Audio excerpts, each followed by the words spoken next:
Less than P data end equals 404 data start equals 83 greater than. So here's what's happening. Minnesota Governor Tim Walz has taken center stage in Washington, D.C. this week, and he's not holding back. Speaking for a second day in the Capitol, Walz delivered a sobering message.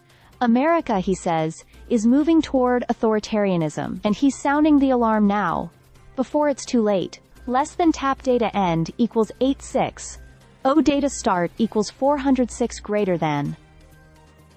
During an event hosted by the Center for American Progress, Walz shared his growing concern about the state of American democracy. He explained that for months he's been warning of this trend, only to be told he was overreacting. His response? The road to authoritarianism is filled with people insisting you're overreacting until it's too late. That warning carries more weight now than ever, given recent political clashes and tensions in the country. Less than P data end equals 1400 data start equals 862 greater than.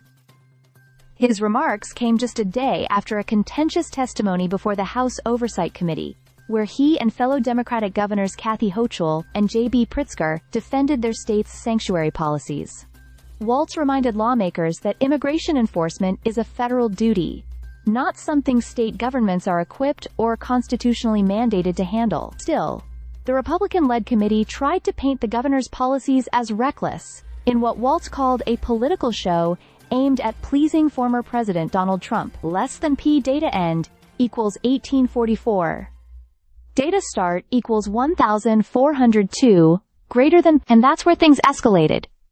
Trump didn't hesitate to fire back. In a recent interview, he openly mocked Walz, calling him a very dumb person and a low IQ individual, doubling down on his criticism of Walz's handling of the George Floyd protests in 2020. Trump even falsely claimed credit again for activating the Minnesota National Guard during that unrest, a move Walz says was made at the state level, not by the former president. Less than app data end equals 2319 data start equals 1846 greater than.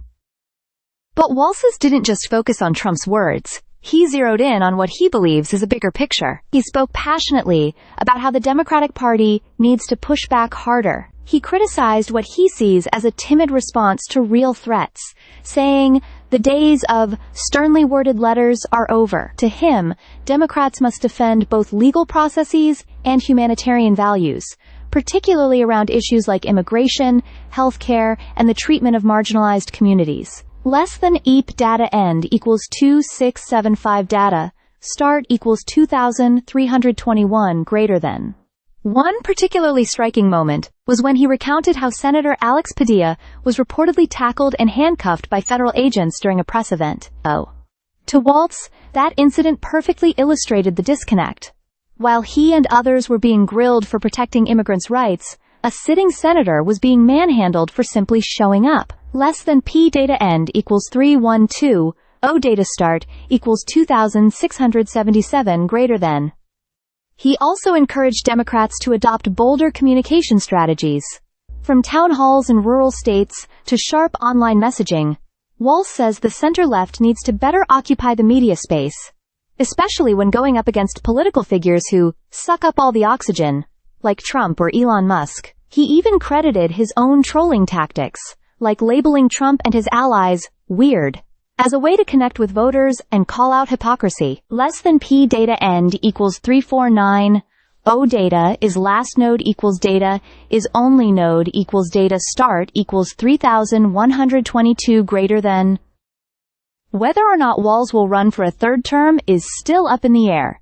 He says he'll make that decision in the next few weeks. But one thing is clear, he's not sitting quietly. Walz is speaking out, calling attention to what he sees as a clear and present danger to American democracy, and challenging others in his party to rise to the moment with strength and clarity. Stay subscribed for more videos.